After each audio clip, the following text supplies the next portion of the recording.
So again, my name is Raghee Horner. I'm the Chief Currency Analyst for IBFX, and today we're going to be talking about learning how to filter a long list of pairs into a watch list. We're going to use our platform. For those of you that attend any webinars with me, you know that I am a huge fan of just diving into the platform, looking at live charts, looking at live price action. So this is a current view of the Aussie loonie. So one of the things that I want to kind of show you right off the bat here is the list of pairs that I look at. So starting off with the Aussie loonie there at the top and all the way down to the Aussie yen, all the way at the bottom, or I'm sorry, Aussie yen, dollar yen, all the way down to the bottom. These are the pairs that I'll look at on any given day. Now, some of these pairs are pairs that I look at based upon my interest in them. Some of them are based upon articles that I have to write or questions that I get from doing the chat room that I do each morning. Some of it might be simply just curiosity and so forth. So they're all not necessarily pairs that I will trade on a regular basis. For instance, I'm not a huge fan of, say, trading the euro pound, or I don't trade the Aussie kiwi all that often. Okay, you'll see there's pairs like the euro here, krona. I don't know how many people have ever looked at that. Some of these pairs are just pairs that I've looked at in the past, so they're on the list, but they're not necessarily trading pairs. Okay, so I don't want you thinking every one of these are pairs that I trade actively. I'd say maybe a little less than half of them are. Okay. So moving on, I'm not saying you need a long list of pairs to consider, but I will tell you that here's a typical error that a lot of new traders make is they may focus on a couple popular pairs. For example, they might focus solely on the cable, the euro-US dollar, and some other very active, very volatile, high-flying type pair. Whatever might be in the news that particular day, or whatever might be just on the move. Okay, so I find a lot of new traders will somehow find themselves looking at anywhere from sometimes 3 to 4 pairs, and I don't always find that to be the most effective thing. Now, for those people who think they should be looking at just one pair, I absolutely do not recommend doing that, because I find that because we're sitting in front of our computers and because we think we should be doing something with one pair, you will inevitably force a trade. So don't squeeze yourself into one pair. So a watch list is exactly that. It's a list. Okay, and for me, my lingo is things that are on my radar, which is to say I'm watching for a potential entry. So I might have a set of price action that has my interest and my attention, but I haven't gone so far as to put a order in the market or even open a trade. So the radar is my watching it, and then I have my pipeline, which is kind of the active pairs. So I either have pending orders or actually an open order. So that's the pipeline. So we're always looking to take something from the radar to the pipeline, and that's always the point. I don't want to force things into the pipeline, but that's the way I look at my day. So I have my watch list, pairs that I'm watching, and then I kind of have my action list, things that I'm actually doing something within. So when you hear me refer to radar and pipeline, I'm just basically talking about my watch list and my action list, respectively. Typically, a pair, unless it's a very short-term time frame that has suddenly developed a setup very quickly and I want to act on it right now, typically pairs will start on my radar and then get on over to the pipeline, but not always. That is not always the case. And again, if you have any questions, type them in as we go along. If I lose anybody on the lingo, like radar, pipeline, and any other word that's kind of unique to the way I look at the market or describe the market, go ahead and type in the question, and we'll take it from there. Do I use the same template for all the pairs on my watch list? Brad, yes. Thanks for your question. Brad, I absolutely do. I use the same template. The only variation is actually an addition to my wave, my grab candles, my 20, 50, 200 period simple moving averages. You'll notice that on the daily, sometimes I'll throw this orange moving average, which you see here. The daily, of course, is the chart in the upper left-hand corner, and I'll throw this orange moving average on there, which is the 89 period exponential. Okay, so that is typically the addition. So thank you for that question. So moving down into that conversation, kind of continuing on with that conversation of I don't want you having such a limited list of pairs that you feel the need to force something. Oftentimes people ask me, well, how do I know what to even look at?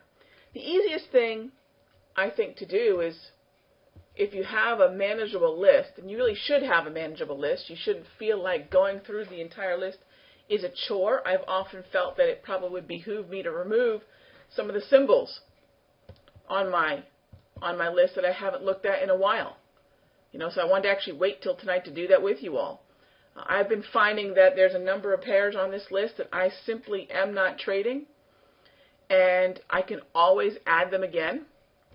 And I think it would be a good idea from time to time to clean your list up. Look at pairs that you haven't been trading and take them right off the list. You can always add them again. I don't want you intimidated. I don't want you feeling that every one of these has to be inspected if you have no intention of trading them. For example, I could probably, and this is some of my personal baggage / bias. Okay, I don't always want you getting all my habits. Some of them are bad. Okay, but for example, I'm not a big fan of pound sterling pairs. I simply have never been a big fan of them. I think the rhythm of the pound sterling is often very much its own. I actually call the pound sterling the drama queen. It's not one of my favorite pairs to trade. However, I do find myself many times just piling into the Aussie. I do, for better or for worse, trade the Aussie quite a bit. And I was doing some accounting, I guess you could say, some kind of year retrospection, looking at my activities throughout 2012, and I've noticed that a lot of my activity this year has been in Aussie pairs. They've been by far some of my biggest winners, and actually, based upon the activity, they've been some of my biggest losers too. Okay, so the pendulum kind of swings both ways there, and I find the Aussie's been something I've been very active in. So even though I have the pound up there, it's not necessarily something that I trade a lot of. I enjoy trading the loonie because I also like trading the crude oil relationship. I like trading the yen quite a bit because of its very unique way in which it's used to it reflects, I should say, what's happening in the risk environment. In other words, for those of you that like to trade futures and look at things like the Dow and maybe the U.S. dollar index and what the risk environment is like, is it risk on or risk off? The yen is oftentimes a great pair for that. So like Aussie yen, Euro yen, dollar yen, oftentimes I like to go to those pairs as well. So clean your list up from time to time. Don't feel that it has to continue growing as you continue with your trading. You'll find yourself looking at smaller lists, longer lists as the year goes. So clean it up from time to time. We just did that together. So a lot of people ask me, well, do I just start from the top and go to the bottom? What I will tell you, don't always do that, because you'll find that sometimes you'll take a lot of time with the top third and you'll start rushing through the rest of the list. It's easy to take too much time. So what I would tell you is head on over to an economic calendar like the one over at Forex Factory and let the calendar help you decide what may be in play on a particular day. This is one way of doing it. Another way of doing it is you can head on over to a news source like Bloomberg or Reuters and look at what pairs are being discussed. You can look at say, news.google.com and do a quick search for the euro, do a search for the Swiss franc, the Canadian dollar, some of the majors and com-dolls that you watch, and see what kind of news is hitting those. So I'm not saying be a fundamental trader. We're talking more about a scan of psychology. Okay? We're talking more about a psychology. So if you don't want to necessarily go through 5 or 6 individual searches on, say, Google News, and you can, in addition to the calendar at Forex Factory, you can look at some of the latest news. What is some of the latest news that's on the Forex Factory homepage? What's being discussed? For example, here we have a discussion about the dollar-yen. Here's an article about Greece. Oil falling. Euro-yen. Actually, I wrote that one. Then Fed member Fisher. What's keeping the Aussie aloft? That's a great question. Aussie's been quite strong. Another conversation about the Euro-yen. Okay. So what are some of the more popular conversations or articles or what are the more active headlines here on Forex Factory?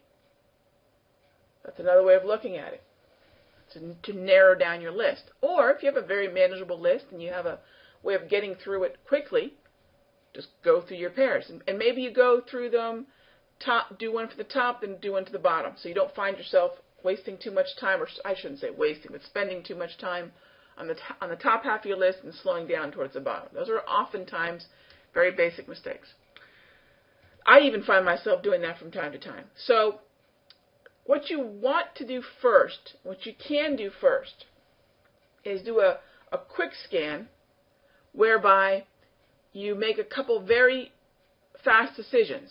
And this is, in many ways, the initial filter. If you think of your watch list as more of a funnel, where the mouth of the funnel is quite wide, and then as it goes through the funnel it becomes progressively narrower. Well, think about the wide part of the funnel first. What's a very broad, very basic filter? Well, one of my filters is to look at the daily and ask myself if the daily is moving higher with either a 12 to 2 or 4 to 6 o'clock wave. Now, some of the conversation we're going to have here tonight is going to kind of assume that you know some of the basics about the way I trade, that you've been attending some of these webinars, or at very least gone to YouTube and seen the way I trade. If you do have some basic questions, feel free to ask them. I'll at least direct you to where you can get some answers, but I don't have the time to break down all that here tonight, okay? When I talk about 12 to 2 o'clock angle of the wave, it's a pretty easy assessment. I mean, I'm really simply talking about acting as if you have a clock face on the chart and pretending to kind of have a 12, a 3 o'clock, and 6 o'clock. So imagine putting 12, 3, and 6 right on the face of the chart, and then asking yourself, what angle does the wave point at? The 34 EMA, high, close, and low. What does it point at? What is the direction of that? Now again, if for some of you if this is a little too advanced, or if we're using tools that you're not used to using, please let me know. I'll be more than happy to direct you to where you can get some free video explanation. A lot of it's over at the IBFX channel over at YouTube. So the first filter is oftentimes what I call my directional bias filter. Do I have a trend on the daily? And that's all that directional bias is. A lot of times traders will wander into charts where there isn't a dominant psychology, or they'll not respect the dominant psychology. These are habits from really my day trading, my equities day trading years, where I would like to know what the daily chart of any stock I was trading. I'd want to know if it was trending higher or lower before I even got into something as short term as a 3 or 5 minute time frame. Okay, so some of these are habits or strategies that I've been using across other markets that I traded before I traded the Forex market. So this is less about Forex specific analysis and more about the psychology of the market. Does the Aussie Loonie qualify as a trending time frame? is the wave heading up at 12 to 2. I do believe it is. So I often have a number of columns. I have oftentimes a DB column. I'll have a 200 DMA column. And oftentimes I'll have what I call a transition or fresh column. And we'll describe each. But would this pair make the DB column? Yes. So the Aussie Loonie would go into the DB column because it does have directional bias. Now, the DB column is the number one column. That's your best column. Number 2 would be the DMA, the 200 DMA, the 200 period simple moving average. And number 3 would be that transitional or fresh column. So in that order, they really are, to me, in order of importance. So let's go to the next pair. Let's go to the bottom of the list, dollar-yen. And the dollar-yen, when I look at the daily time frame, what do I know about the yen right now? And this is where understanding some of the fundamentals that are moving the market make a huge difference. We only see this type of yen weakness. This is a weak yen. We typically only see this kind of yen weakness, where we see the dollar-yen moving up higher, when there's usually what? Risk appetite. When the Dow's doing well and the US dollar is actually moving lower. So what I have here is a weak yen. So anytime I see the dollar-yen moving up higher, I'm asking myself, well, is that the dollar moving stronger, or strengthening because of risk aversion or fear, or is that the yen weakening because of a lot of enthusiastic, optimistic equities, risk on, risk appetite, greed, however you want to look at it. Okay? So when I see the dollar-yen moving up higher, that could be dollar strength and or yen weakness. Now, what's interesting about the yen weakness right now, and we have to talk a little bit about the dollar. These are kind of pertinent to now, the environment now and the end of the year. There's a lot of political unrest in Japan. Prime Minister Noda has come out and said that he's okay with the dissolution of the lower parliament, and that would trigger automatically an early election in Japan. Polls in Japan show that Noda's party may not regain control. And the expectation is, and I believe it's the Liberal Party of Japan versus Noda's Democratic Party of Japan, the expectation is if the Liberal Party wins, there'll be more monetary easing type policy, which would weaken the yen. Not to mention the fact that it's not like Noda hasn't been fairly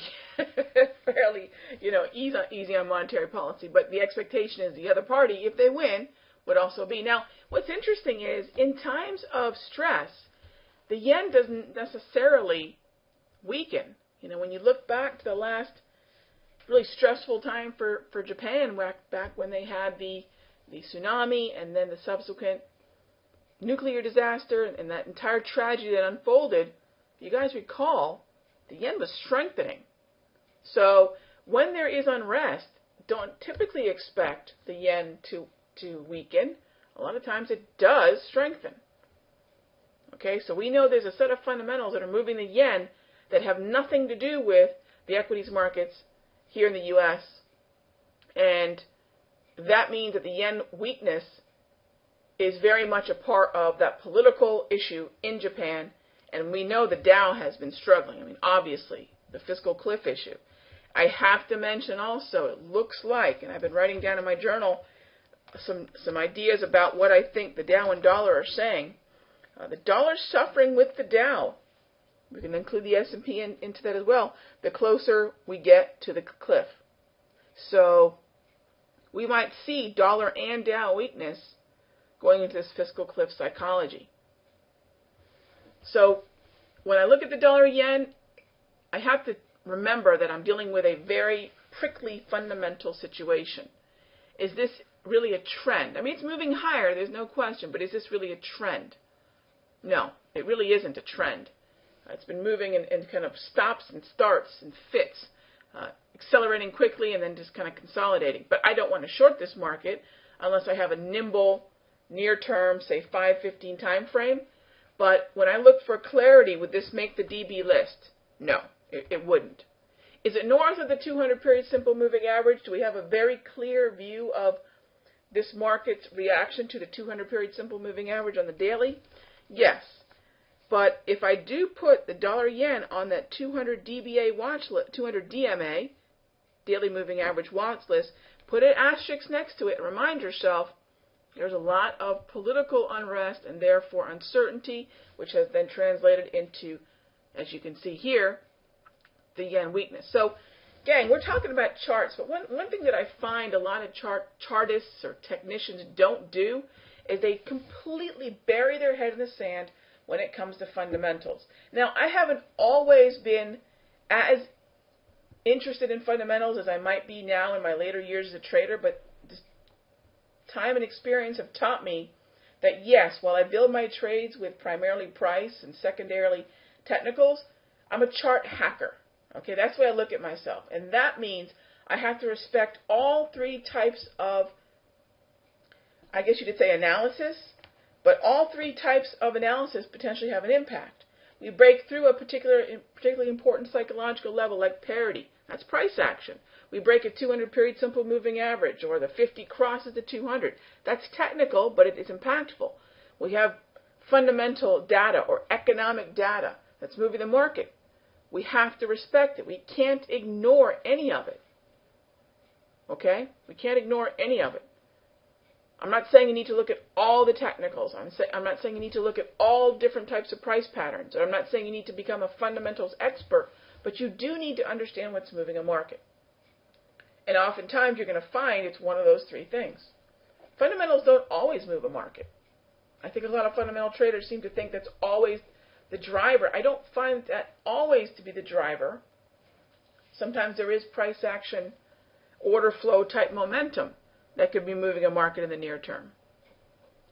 Sometimes fundamentals come and go from a market. Don't think there's an organization to it. The market can choose to ignore something for one session and decide to adhere to it the next. So it's not always a very organized discounting of fundamentals, but you have to understand what's moving the market. Economic calendar, scanning the headlines, these types of things will do it. So I don't want you thinking that just because I'm talking about that whole situation in Japan, that somehow my trading is going to be completely based on the fundamentals. No, no, no. But any trader has to be aware of that situation. All right, let's go to the Aussie Swissy here. Does the Aussie Swissy have directional bias? Do I have a trend on the daily? This chart in the upper left-hand corner. I do not. However, is the 200 in play? It actually is. Most recently, around the, looks like this would have been the 26th of October, 29th of October. You can see the resistance at the 200. And then most recently, you can see the support. So resistance back late October, support here in mid-November. There's respect for that level, and the 200 is in play. So that's where, if I wanted to, the Aussie Swissy could make the 200 DMA, 200 daily moving average list. Okay? And again, remember, I prefer the DB list. I would rather have pairs that had trends on their daily time frames. And by the way, there are a lot of pairs that are right in the mix with their 200 period simple moving averages on the daily, that DMA. A lot of pairs with the 200. Take a look at the dollar Swissy. Do I have a trend? No. Is the 200 in play? As resistance, it looks like. I mean, it's very close to current price action. If you have a 200 DMA close to current price action, you have to respect it. So, again, what I'm doing is I'm going through each list and then just kind of qualifying which type of watch list does it actually qualify for, and then I can prioritize after that. The main priority being that directional bias. Aussie yen, it's not pretty, but it is heading up higher, so I could put the Aussie yen on that DB watch list. Okay? What about the dollar loonie? Is there clarity?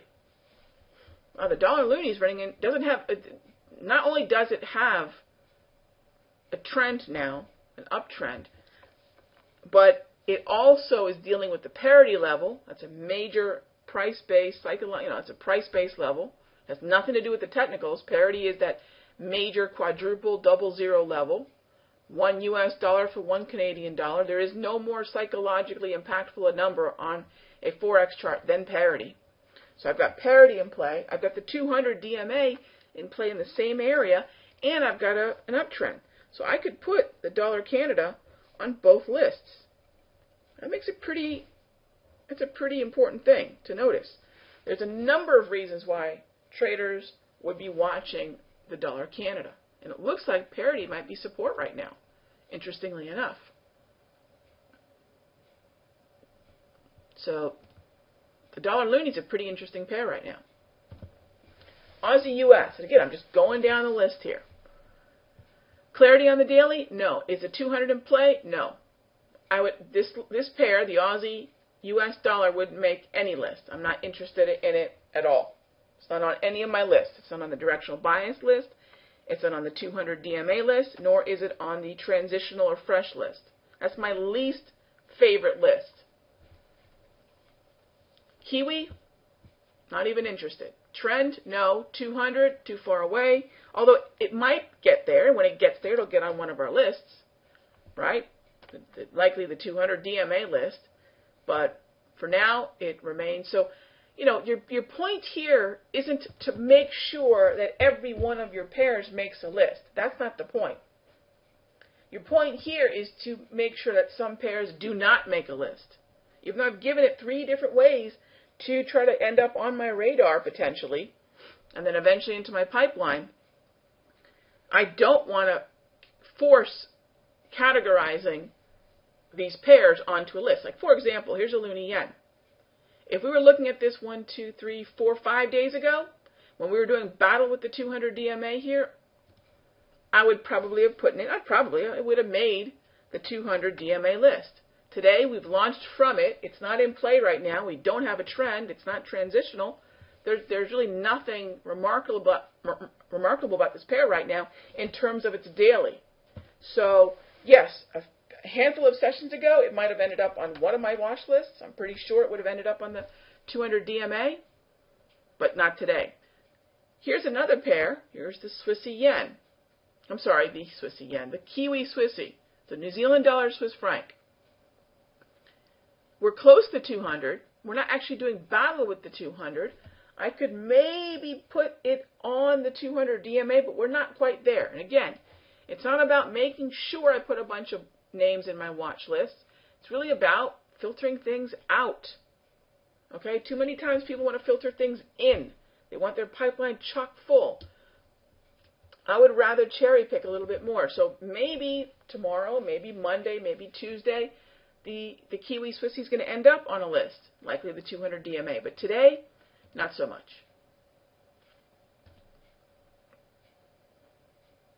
Swissy yen.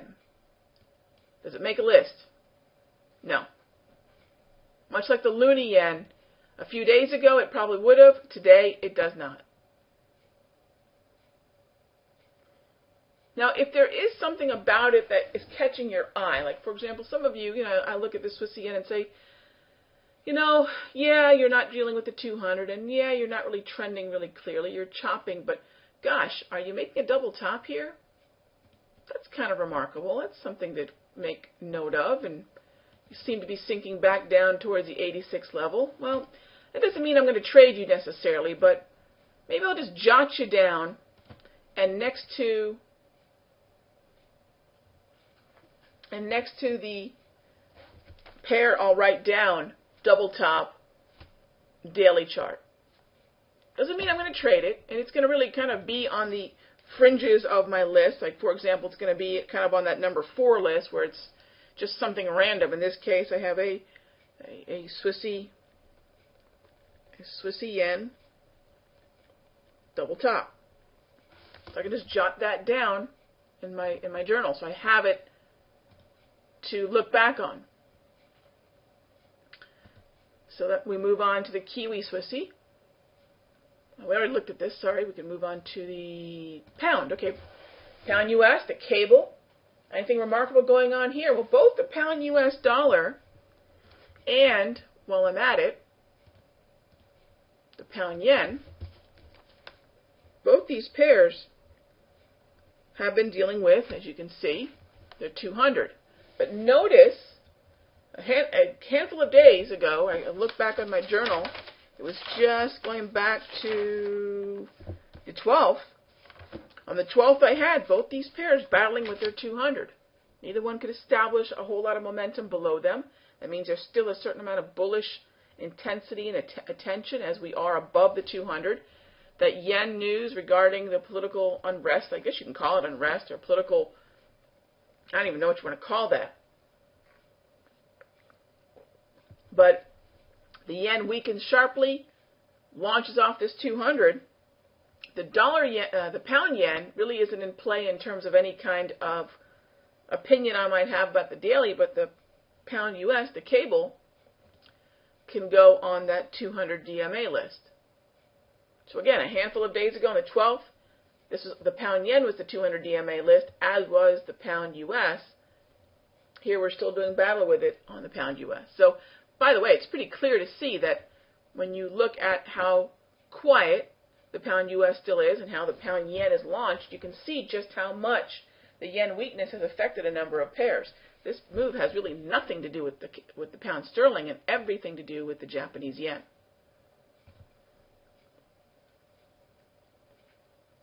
Okay, that brings us to the Euro Aussie. The Euro Aussie has traded up to the 200, so I can put that on my 200 DMA list. It also is arguably transitioning, giving us an early look, maybe. This might be a little generous, but it might be giving us an early look at what I would call a transition to a fresh trend. So I could put it on that number 3 list where it's been empty till just now, put that Euro Aussie on there. That Euro Aussie is trying to give me a downtrend. And quite frankly, if the 200 holds as resistance and we stop putting in these higher highs and we start to get some selling pressure kicking in, this fresh, young trend, this trend that's trying to establish itself, might actually have a chance. So it's on 2 lists here, the 200 DMA and that transitional fresh list. Because the 200 period simple moving average is overhead, I really am not going to commit to longer term time frame buy entries. Uninterested in that. Okay? Alright, so again, I just want to show you as I go through each one of these lists, I'm making some decisions. Pound Kiwi, uninterested. Daily has no trending clarity. The 200 DMA is not in play. There's no fresh trend. Nothing. Nothing. Just move on. Just move on.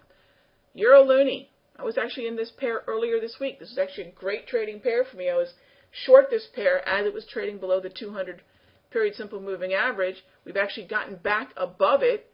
We were trying to take this break of the 200 and maybe develop it into a transitional market where it was starting to look like that fresh downtrend, but completely lost it. So I was interested in it earlier this week. Actually, I believe I was in it into the weekend last week. Yeah, I was in it on the 9th, watching it on the 8th. Short sells on the 240. Not in it right now. The thing that I liked about it was south of the 200. It was doing battle. It was having resistance. And so I set up short sales based upon that. Now it's not even on a watch list. So what a difference a few days makes.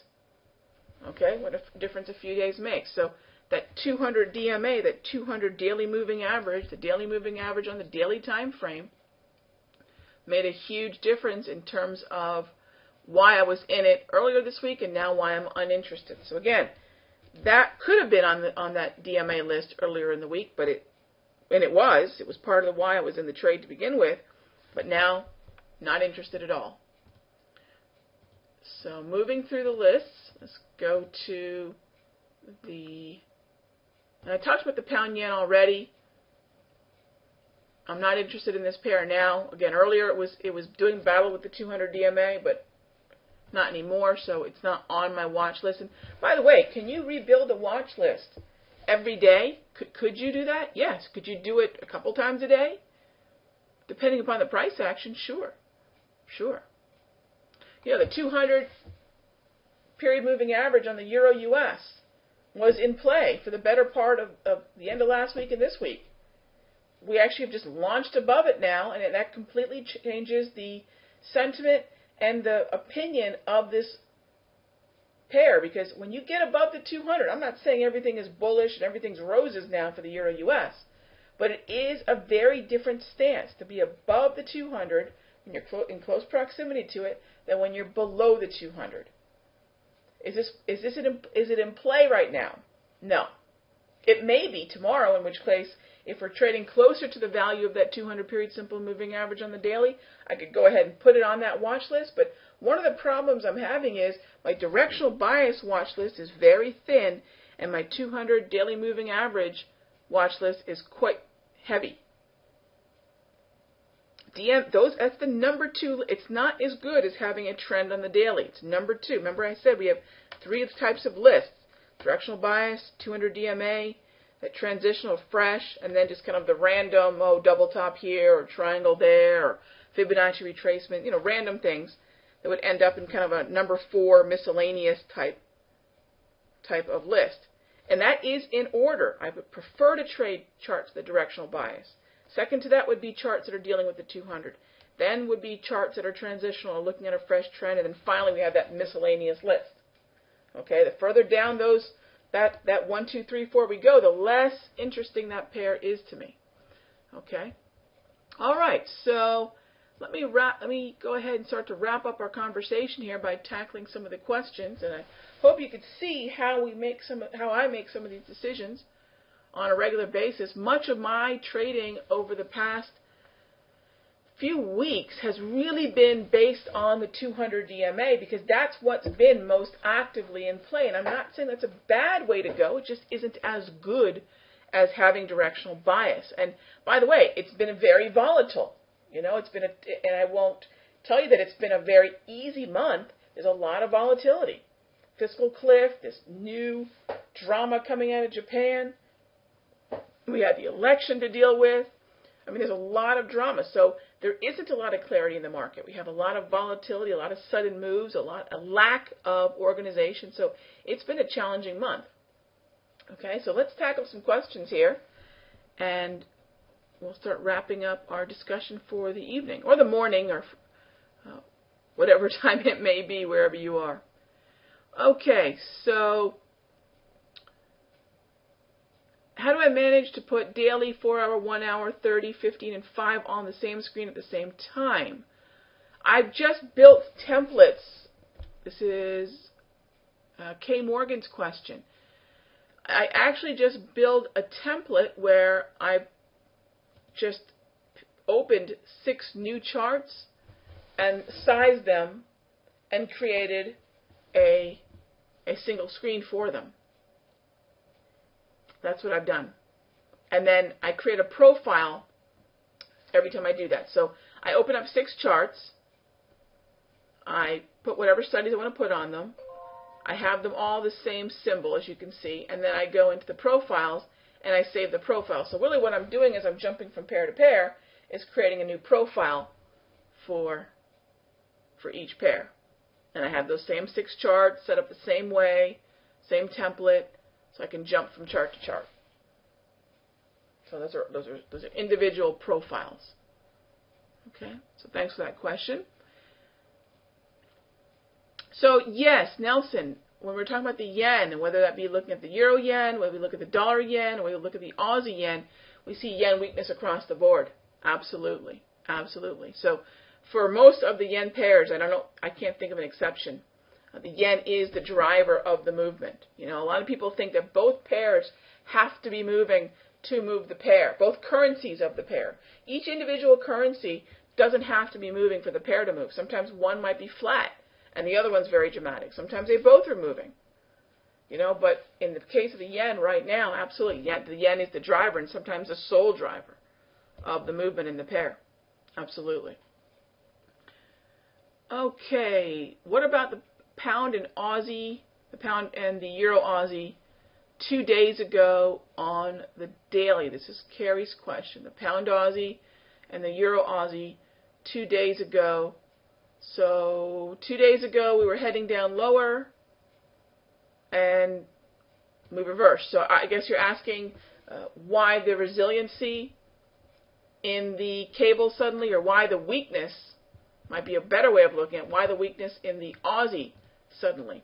You know, the best way you can gauge that is a combination of and if this was 2 days ago, the first place I'm going to look for signs, Carrie, is going to be the economic calendar. That's the first place I'm going to look.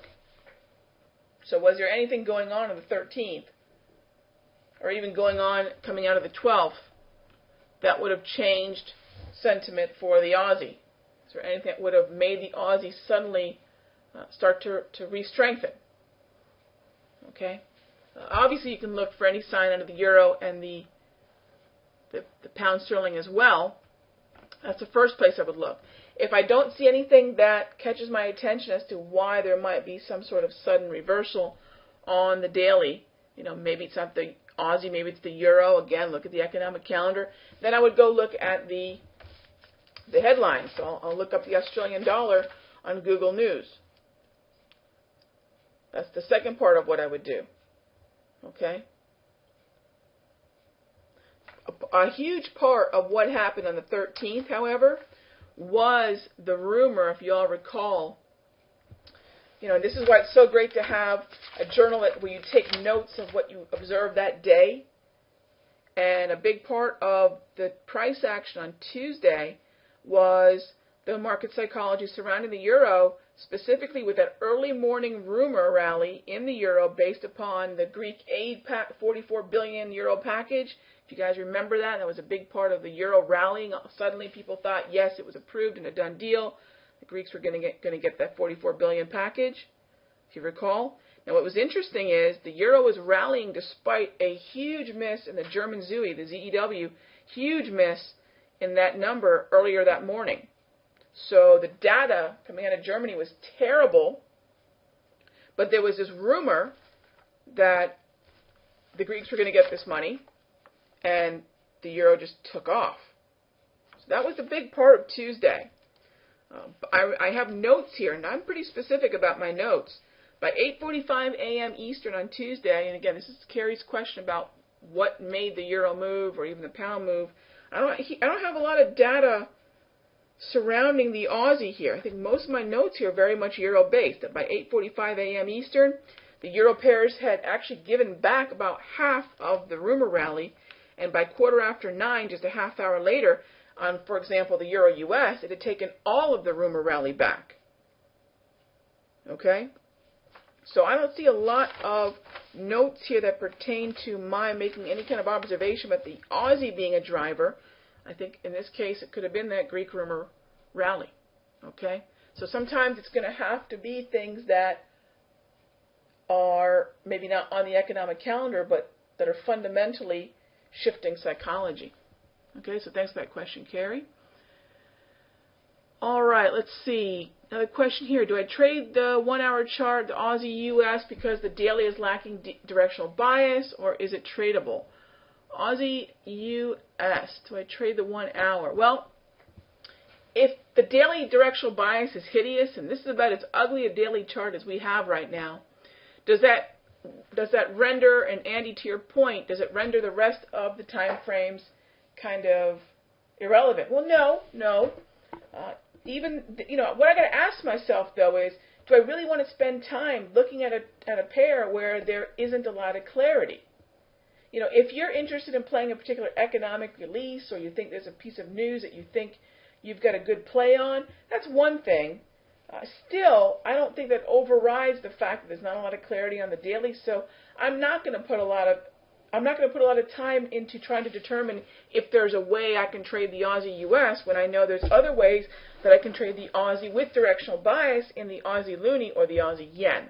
So don't force a trade. But strictly speaking, pertaining to your question there, Andy, could the 1 hour be traded? It is at a nice swing angle. It is the cleanest looking time frame of the current view of these charts.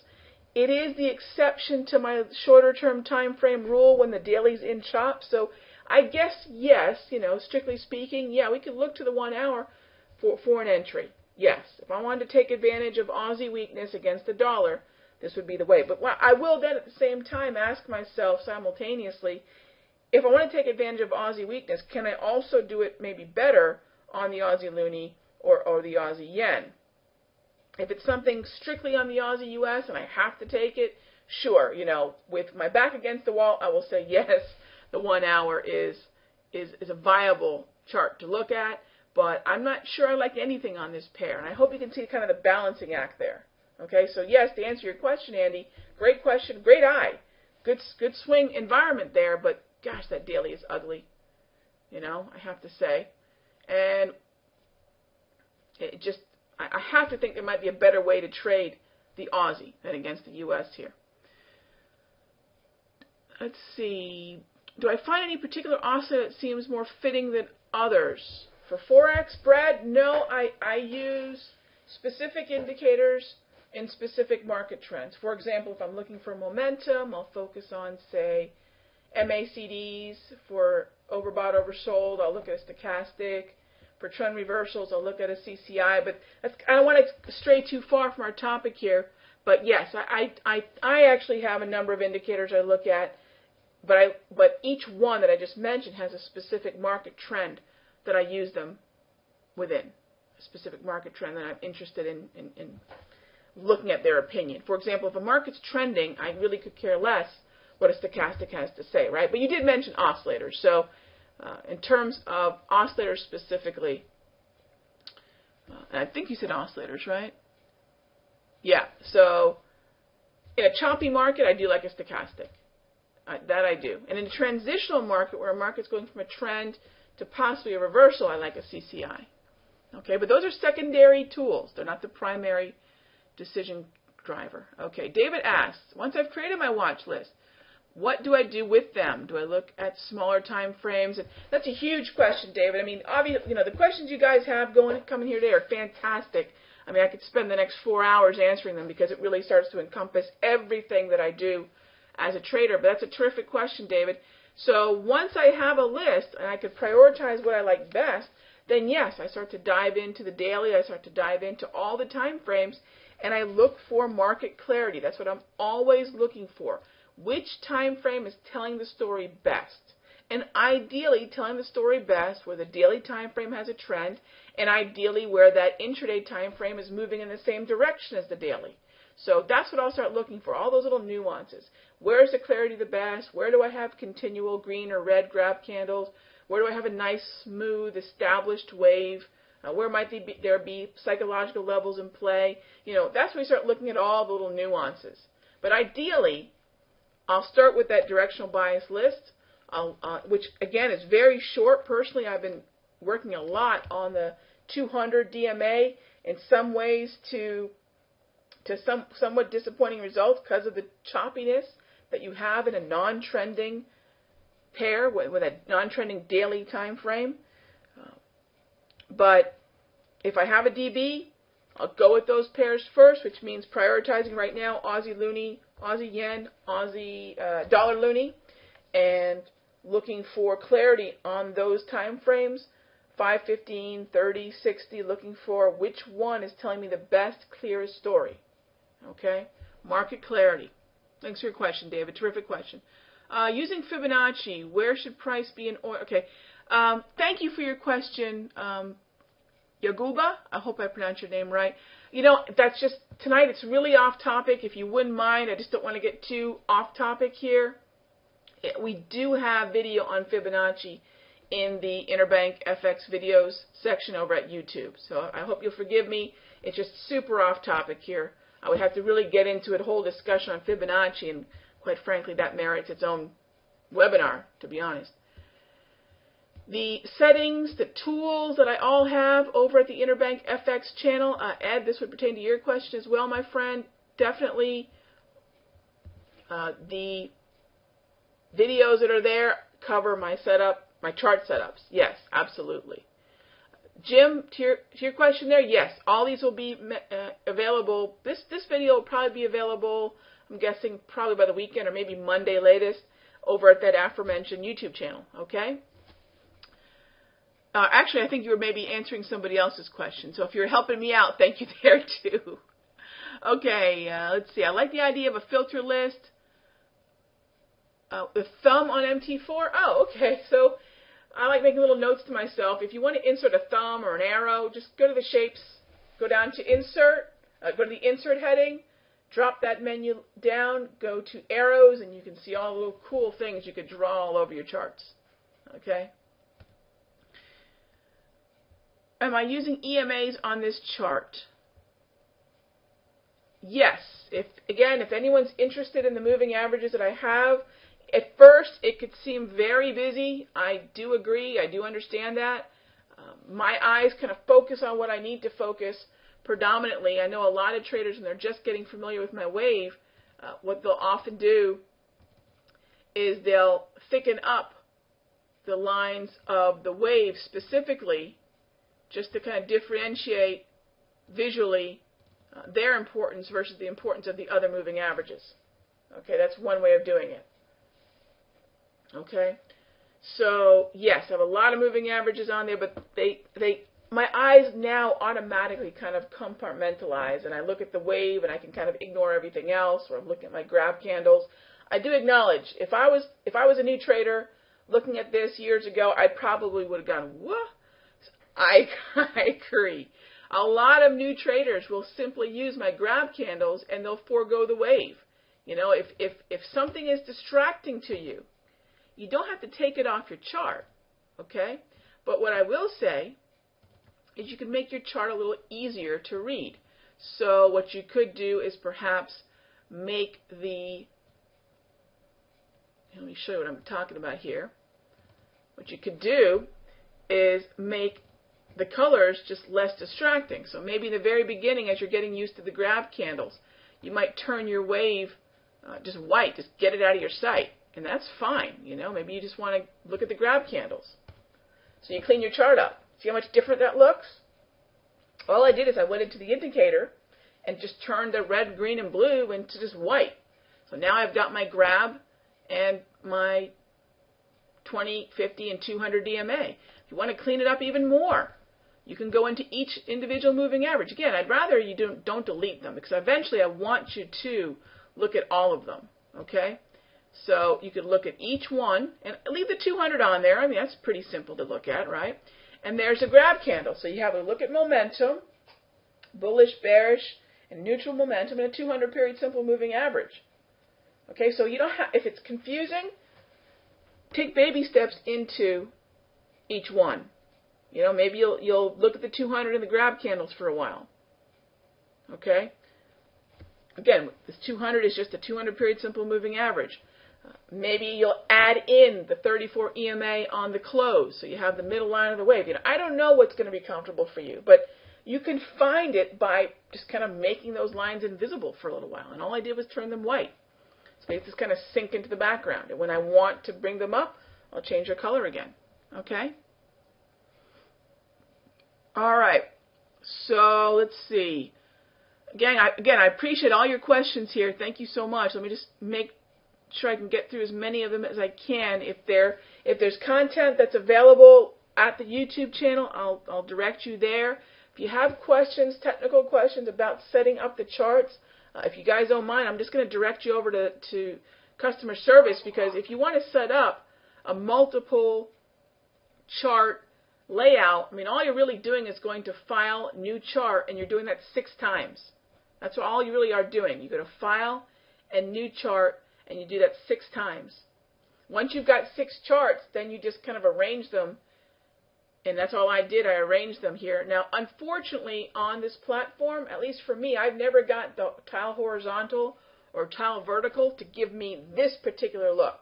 So I had to manually go in and shape each chart so they're the same size and fit in this area. But once you've done that, create a profile and save each of your pairs in that way. So again, just go to File, get a new chart, do it 6 times. You'll have 6 charts, and then you just got to manually shape them. Okay? That's the best I can tell you as far as doing that. All right? And it is a little cumbersome the first time. All right? But just open up 6 charts, and that'll get you started, okay? All right, let's see. I think I got to the EMA. So EK, I hope that works for you. You know, just kind of maybe make the charts a little bit more clear in the beginning, you know, clear, by just erasing them in a way, by just making them white, or whatever your background is. If your background's black, make the indicators black. On the white background, the white tends to be a little less obtrusive, obviously. So I think it's a little bit more forgiving there when you want to kind of erase them for a little while. Hello, Jason. How are you? I am doing well. I appreciate that. Wondering what the light gray. Okay, those are the 20, the 50, and the 200 period simple moving averages. 20, 50, and 200. And if anybody does have any questions, and Jason, you too, feel free to drop me an email. This is my email address. Feel free to drop me an email. And there it is. Okay. All right. I'm just going to ask the last couple of questions here, and then that's it for the night here, gang. Okay.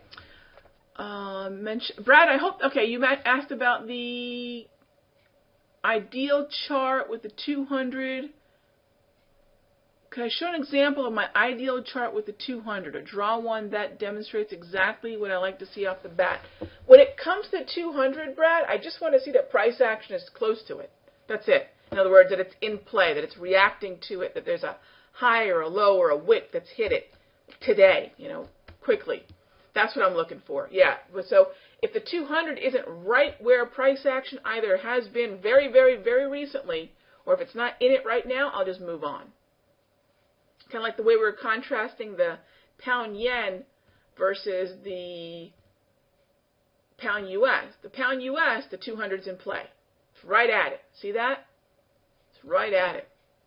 Now, contrast that to the pound yen, where it was right at it, but now it's no longer. It's launched off it. That's not in play.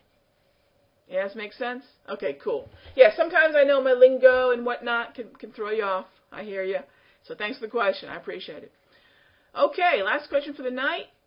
Okay, Nelson asks, when I'm talking about looking for clarity once the pair is on my watch list, what kind of clarity am I talking about?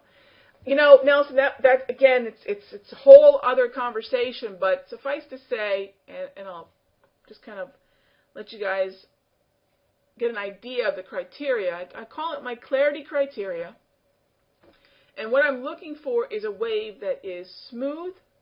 In other words, the moving averages are smooth, which reflects a clean, non-volatile, kind of organized price action. So smooth waves of my 34 EMA wave, smooth lines.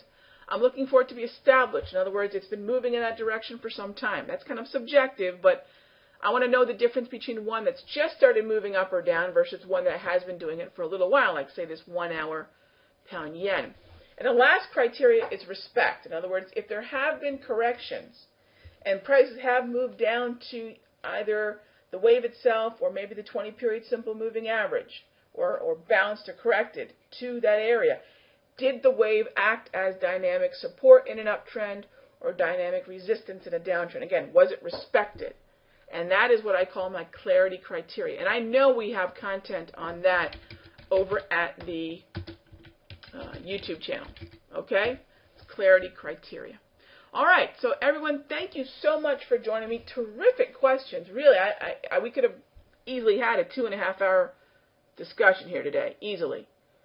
So I thank you for your questions. I thank you for your time. And I will see you all in our next presentation. And in the meanwhile, you can catch my analysis and the other contributors over at the Daily Forex Trading Edge, the Daily Forex Trading Edge.com. Okay? All right, everybody. Thank you again. I sincerely appreciate your time, and I hope to see you in our next presentation. Everyone take care.